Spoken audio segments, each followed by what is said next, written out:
What's up, everyone? My name is C and I'm back with another video.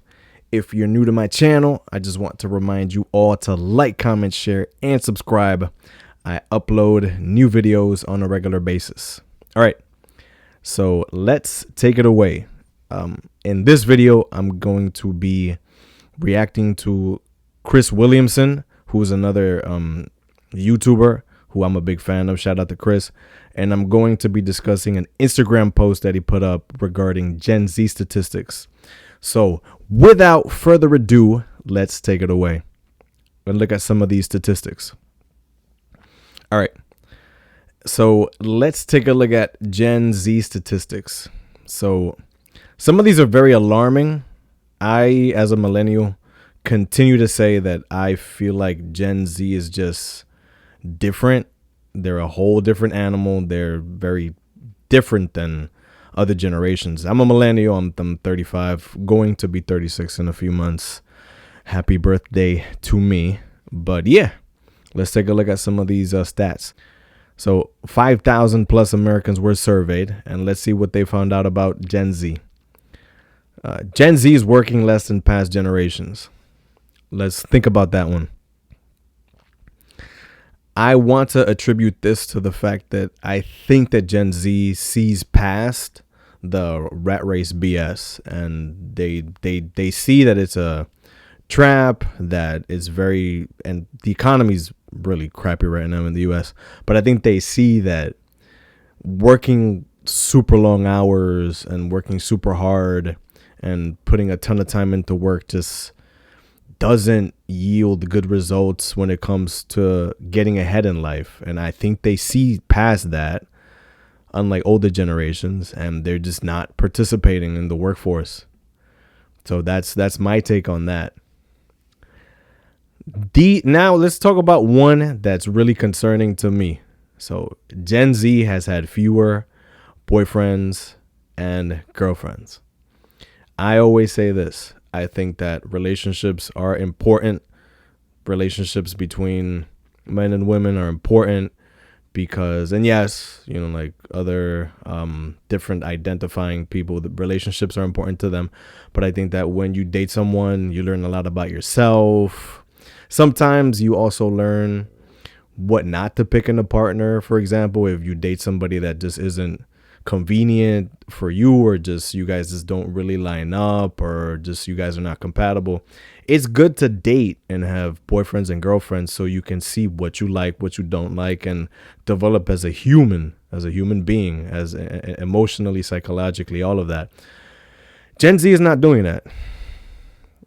When I'm dealing with a person of the Gen Z species, I hate to do this to y'all, but it's like I'm dealing with somebody of a different species, and it's concerning. And it's you know, like I can just feel just like a whole different, less developed set of social skills when I'm dealing with this person.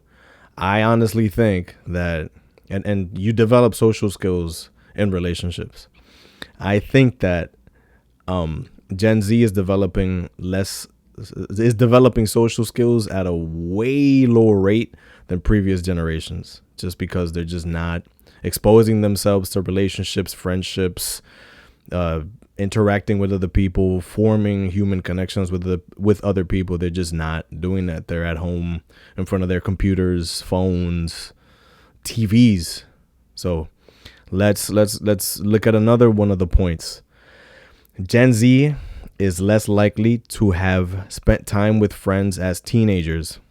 Again, social skills, EQ, emotional quotient, all of these things just weren't developed by Gen Z. They spent way less time with friends as teenagers. I was talking to a few millennials that I know, that I hang out with once in a while, and we were having a discussion about just how we feel Gen Z is just different than us, and how they're harder to connect with, just, if I'm being honest.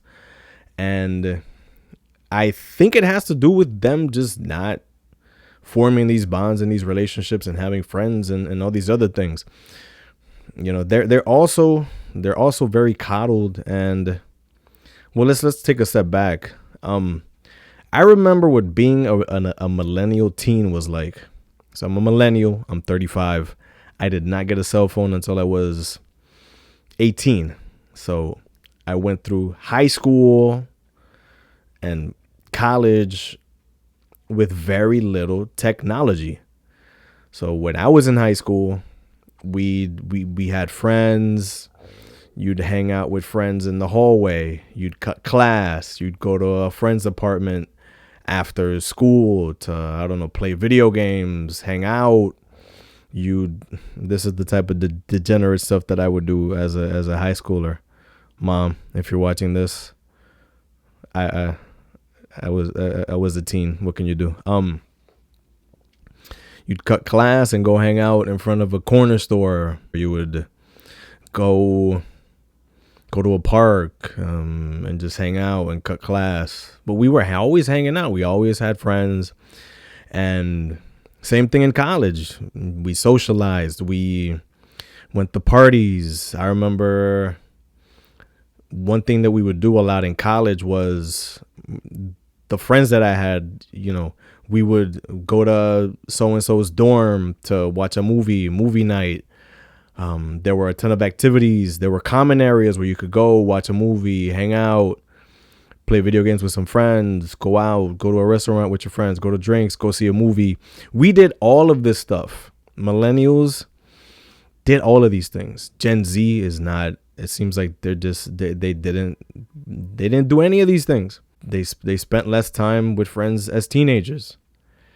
7 in 10 play video games. I haven't played video games since I was, I think, 16. I just stopped playing video games, and video games don't interest me. I actually like to do things.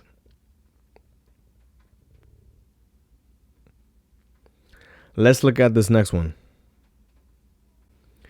Gen Z women are much more likely to report being disrespected by the opposite sex than women of past generations. Let's think out loud about this point. I talked about this in my past video about how technology allows you to live in bubbles. If I have certain beliefs and certain ideologies and certain things that I think, I can spend my day on my computer, on my phone, in front of my television, just watching things that just reinforce the same thoughts, the same ideologies, and nobody's questioning me. I'm not opening myself up to opposing ideals and opposing viewpoints. So I create a bubble in my head, and I think that this is the way the world is. There's no pushback. So whenever I encounter people who do things that, or say things that I'm not 100% in agreement with, I'll probably be very offended and disrespected. And I think this is what's happening with Gen Z. It's bubbles, bubbles, bubbles, bubbles. So even the most minor things, or things that may be, okay, yes, is there male female disrespect happening in Gen Z? There probably is. But I think a lot of it has to do with just the whole polarization of the modern West due to technology. We're very polarized right now, and I think technology has a lot to do with it. So let's keep going and look at a few of the other points.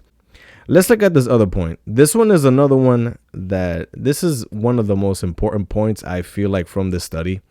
Gen Z women are disproportionately liberal and are also the most feminist and most LGBTQ identifying generation ever. This is super important. If you look at dating, male-female relationships, and how male-female relationships work, women tend to date older men. If Gen Z is disproportionately LGBTQ and very feminist, it's terrible for the men who are looking for younger partners to date, and the men are just going to have way less suitable women that they want to date. What's the solution? I want to say get your passport, but I also want to think about this from like a different perspective. So the perspective is just what I said. So there's going to be way less young women for men to date because of this LGBTQ identifying phenomena. That's very bad, because that's going to make way more men single, and the most dangerous men. Shout out to also Scott Galloway. I'm also a big fan. He talks about this too in his videos. The most dangerous individual in society is a young and single and alone man. So there's going to be way more young, single, alone men as a result of this phenomena. Let's look at these last 2 points. I'll bring them up. Gen Z men are less liberal and feminist than millennials, and perhaps even show a significant decline in support for gay marriage. I'll tell you this. I don't have a ton of Gen Z friends, but I know as millennials, we were kind of liberal. Like, as a person, I respect, individuals and how they identify and what they want to do with their life. But it seems like Gen Z has been getting all these messages about how to act, and this is the men. I try to put myself in their shoes. I think they're just tired of being told that women can do what a man do, and I don't know, like what else they've been told in high school and college, and women can be bosses and women are smarter than men, and they're just I guess they're just getting tired. They got tired of it, and they don't want to hear it anymore because the propaganda has been rubbed in their face for so long. So that's my take on that point. Yeah. So that was my video on Gen Z statistics. Shout out to Chris Williamson for the Instagram post that he put up. Very good content. If you like this video, you'll like this other video that I made right here up on the screen. As always, this is C signing out. I'll be back with more videos soon. I will see, pun intended, you guys soon.